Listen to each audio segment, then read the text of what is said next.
Spawn27 here, and today I'm going to do a double chapter review for Toriko. So let's get started with Toriko chapter 275, The Misbamboozlement. So the chapter picks up right where it left off. Toriko and Coco wandered into a ghost town with only Kermit the Sage being the only one there. He wanted to treat the two to some food, as long as they believe. However, Coco smells something fishy. Toriko, on the other hand, just really doesn't give a damn and just wants to eat. I got it. Now I remember why this is so familiar. Spirited Away. Oh my god, if Toriko eats this food, he'll turn into a pig. Don't do it, you fool! Don't do it!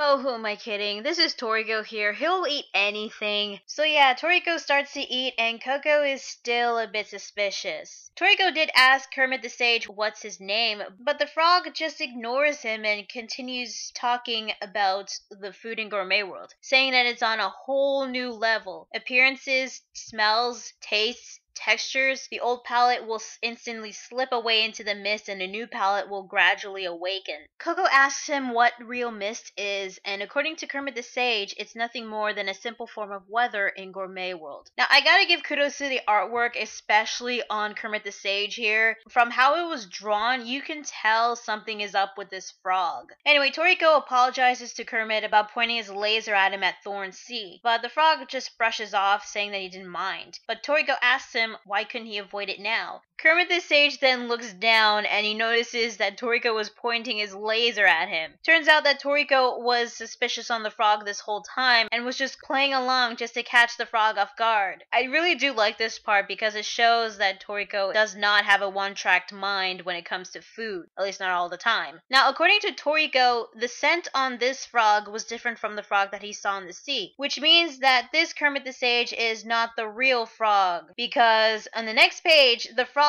then shrivels up and turns into a rotten corpse and speaks in this eerie voice saying that every day is a perfect day for a meal in Gourmet World, but at the same time it's always a perfect day to die. We cut to Komatsu and the others on the Octomelon, where he finally got a connection to Toriko and was sent some data. Whatever was on the riddle chapter really surprised Komatsu. However, Sunny was aware of what was going on with the two thanks to his tracking hair. Back with Toriko and Coco, they get attacked by these freaky alien-like creatures, which would have been a really good surprise, but it was kind of ruined on the title page. Now, they were completely surrounded by the creatures, and it seems that these things can speak in human tongue. I don't know how that's even possible, but yeah, they speak in human tongue apparently. Now, these creatures are called Leech Heels, annelid beasts, capture level 307, so these things are no joke. They tell Toriko and Coco that the price for the food is their blood.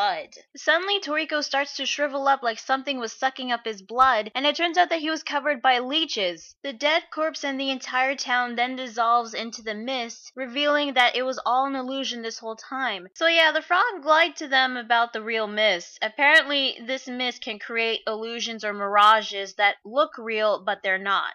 The reason why the leeches didn't attack Coco was because of his poison, and in this one panel, I wasn't really sure what was happening, but it looked like that Coco was turning into mist. So I thought for a minute there that Coco was also an illusion, but I think he's just using the mist to hide himself from the Leech Heels. So the Leech Heels use a technique called Hirudama, the leech bullets, to shoot at Coco, but then Coco uses Poison Boomerang, a new kind of weapon that he can manifest with his poison. Makes you wonder what other weapons that Coco can create with poison. So he throws the boomerangs at the Leech Heels, but they manage to dodge them, and one of the Leech Heels uses its tail to grab onto Coco's leg and shoot multiple Hirudamas at him, but it turns out that that Coco was a poison doll. And then Coco gets shot in the head again. But that's okay because that one is also a poison doll, and it can still function even though it's missing a huge piece of its head. So it turns out that Coco this whole time was a poison doll. In fact, not just Coco, but Toriko as well. Now, here's something I don't get. The leeches didn't attack Coco because they were aware of Coco being poisonous. So how come the leeches attacked Toriko with them being oblivious to Toriko being made of poison? since Toriko was a poison doll this whole time. And now because of that, the leeches are now dead because of the poison. Well, anyway, it's been confirmed that Toriko and Coco were poison dolls ever since they found the mist town. Then all of a sudden, the mist surrounding them turned into a poison mist. It turns out that those boomerangs weren't meant to attack the Leech Heels, but to spread the poison mixing into the mist, creating the technique poison mist. The Leech Heels become infected by the poison, and they start to die one by one. We then get to see the real Toriko and Coco, and it turns out that they orchestrated this plan before they entered into the mist. Toriko even told Coco everything he knew about the frog. Now, Coco's poison doll technique, if I recall, we've only seen him use it once. Well, twice if you count the anime, but we actually never learned the full extent of this technique. Last time he used it, it was basically like a substitution technique. Now, thanks to the power of his appetite devil, Coco can now create poison dolls that not only take the appearance of the original human, but also can have the same emotions, the same personalities, basically everything the original has. He can create actual life made out of poison. That is very, very impressive. And considering that this whole time that this Coco who was fighting all these Leech Heels was a poison doll, was also very impressive. Granted, I was a little bummed out that this Coco was a poison doll this whole time, but I am looking forward to seeing what the real Coco can do. But there's another thing that was bugging me in this chapter. Coco said that he could only create up to 2 bodies within a short period of time. There were 3 poison dolls. So did the poison doll create another poison doll before it got destroyed? Or did Coco use the poison from the destroyed poison doll to create another poison doll? Fuck it, I don't know.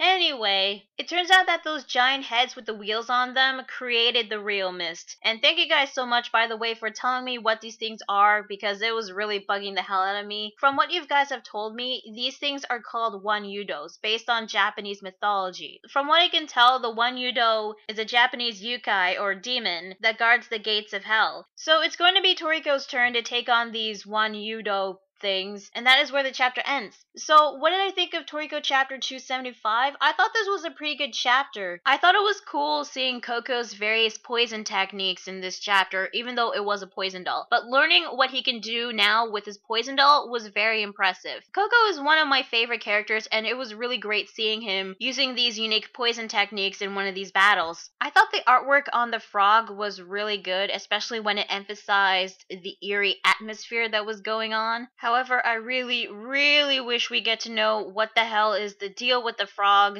Well, I guess all in due time. But it's going to be Toriko's turn, and I'm definitely looking forward to seeing that. So overall, Toriko chapter 275 was a pretty good chapter. So let's move on to Toriko chapter 276, True Worth of the Year and a Half. So it begins with Komatsu and Sunny aware of the creatures that are surrounding Toriko and Coco. According to the riddle chapter, these things are called Soy Milk Road, Tounyuudou, mythical beast capture level 487. Granted, we've already seen gourmet beasts that have higher capture levels than that, but considering that there are a lot of these things with various different faces, it's kind of surprising, really. Well, as I said before, it's now Toriko's turn, and he tells the Tounyuudous, if you like showing off illusions that much, then how about as thanks, I show you one of my own illusions. And holy crap, look at that artwork on Toriko's face! Holy shit, you know shit's about to go down when Toriko makes a face like that. Yo!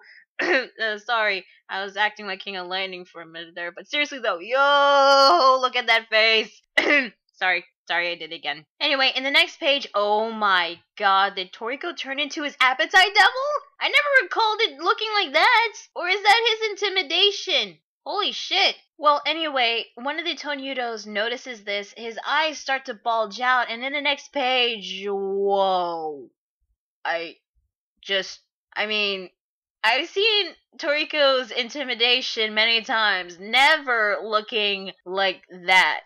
Hell, this is kind of gruesome for something in Toriko. I mean, his appetite devil is cooking the Tounyuudous in a soup, and some of them are shish kebabs. Is his appetite devil cooking them alive? I don't even It's just wow. That's all I gotta say. Just wow. But seriously though, that year and a half spent in Gourmet World did wonders for Toriko. Because by using that one freaking illusion, it managed to scare the living crap out of that Tounyuudou thing that it passed out and dispelled the mist. Oh, by the way, there was only one Tounyuudou this whole time. So when the mist was dispelled, it turns out that they were on land this whole time. In fact, when Toriko and Coco got separated by the group, they weren't too far away. So ever since that Octomelon took its first step, they were all under the illusion by the real mist created by the Tounyuudou. Speaking of the Tounyuudou, that thing was scared so shitless that not only it passed out, but it started foaming in the mouth and started to cry. Toriko,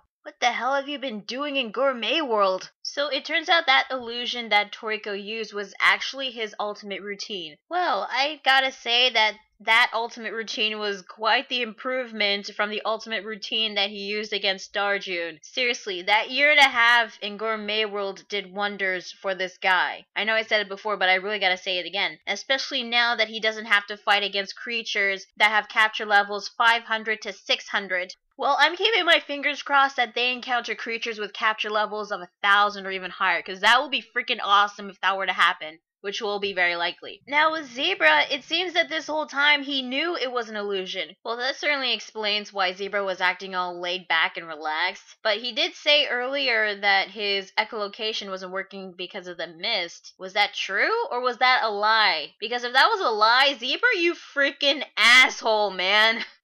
I still like him, but seriously though. He could have told them that it was an illusion or something, but no, he didn't. God freaking damn it, Zebra.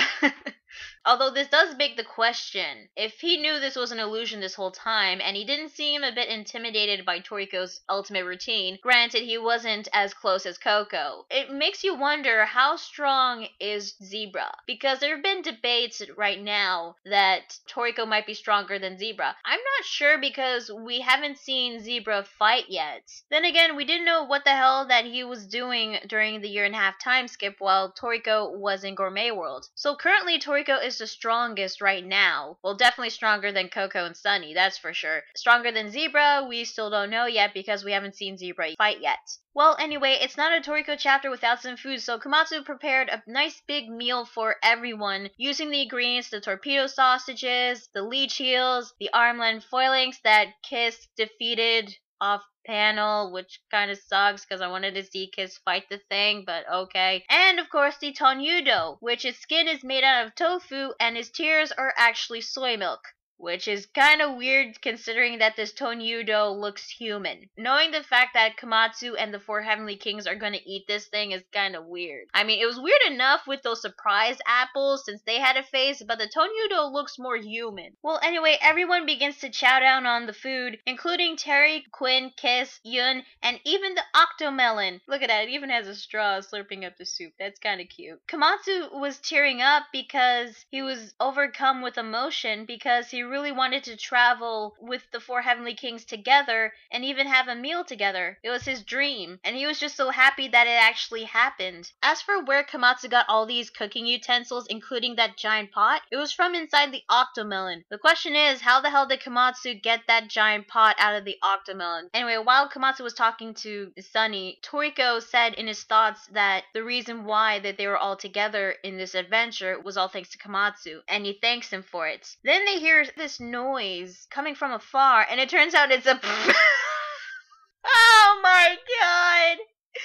Is that no? Oh my god, it's the fucking frog, but he's driving in a car in Gourmet World, and it looks like a frog, and he's wearing sunglasses too. Oh god, I don't know whether to think that this is funny, cool, cute, or just plain cheesy. So unlike the Tounyuudou and the Leech Heels, this frog does not speak in human language. It speaks frog. Gero, gero, gero, gero. Ge ge ge no gero, gero gero gerompa, gero chome gero chome. Gero? What the fuck did he just say?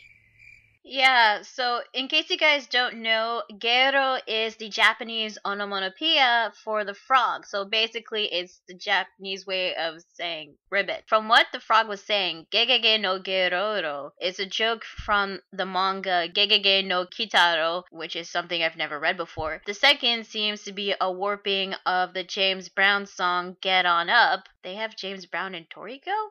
Okay.